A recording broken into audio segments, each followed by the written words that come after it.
ఈ చిన్న video clip చూడండి.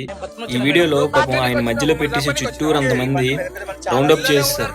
మీరు రౌండప్ చేసి క్వెషన్ అడగడం బానే ఉంది. కానీ ఎందుకు టెన్షన్ పడుతున్నావు? ఎందుకు భయపడుతున్నావు? ఎందుకు తినట్లేదంటే తిన్నంత వరకు ఆగాలి.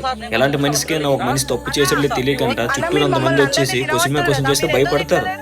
ఎందుకంటే ఇప్పుడు మీరు ఎవరైతే క్వెషన్స్ అడుగుతారో మీలాంటి వాళ్ళ మధ్యలో పెట్టేసి మీరు తప్పు చేయకపోయినా మీరు తప్పు చేశారని చెప్పి పాయింట్ అవుట్ చేస్తే మీరైనా భయపడతారు. ఈ నేను తప్పు చేయకుండా నన్ను పాయింట్ అవుట్ చేస్తున్నారని. తప్పు చేసిన భయపడతారు, తప్పు చేయడం ఇంకెంత భయపడతారు.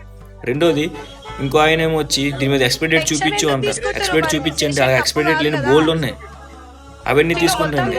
వీళ్ళ మీద కాదు, బ్రెడ్ ప్యాక్ మీద తెచ్చి ఎక్స్పైరీ డేట్ చూపించంటే అలా లేస్ ప్యాకెట్లు అమ్ముతున్నా అవన్నీ చాలా ఉన్నాయి బయట.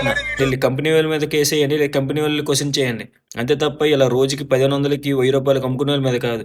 రెండోది మీరు అంతగా క్వశ్చన్ చేద్దామంటే కొన్ని హాస్టల్స్లో ఫుడ్ పాడైపోయిందని చెప్పేసి, వెజిటేబుల్ పాడైపోయిందని చెప్పేసి న్యూసెస్ వస్తున్నాయి కదా, వాళ్ళ మీద క్వశ్చన్ చేయండి. కొన్ని హోటల్స్లో మనకి ఫిష్, చికెన్ ఇటువంటి ఉంటాయి కదా, అవి నిలవైపోయిన ఫ్రిడ్జ్లో పెట్టి తెచ్చి వంటేసి పెడతారు కదా, నెక్స్ట్ బాగుందని చెప్పి తినేస్తున్నాం కదా, వాళ్ళ మీద వెళ్ళి క్వశ్చన్ చేయండి. ఇడ్లీ దోశ తిన్నప్పుడు టమాటా చట్నీ వేసుకున్నాం కదా, ఎన్ని టమాటా కుళ్ళిపోయి వేస్తున్నారు పెద్ద పెద్ద హోటల్స్లో, వాళ్ళ మీద క్వశ్చన్ చేయండి. లేదంటే వెళ్ళి సినిమా థియేటర్ మీద క్వశ్చన్ చేయండి. ఏమో లోపల ఫ్రెష్ వేస్తున్నాడు, ఏం వేస్తున్నాడు, పాప్కార్న్ ఇస్తే డబ్బాలు ఇచ్చిస్తే సినిమా చూసుకుంటూ తినేస్తున్నాం, అది బాగుందో పోయిందో ఎవరికి తెలుసు, వెళ్ళి వాళ్ళ మీద క్వశ్చన్ చేయండి. ఇలా రోడ్డు పక్కన ఈ 1500 అమ్ముకున్న మీద క్వశ్చన్ చేయడం కాదు.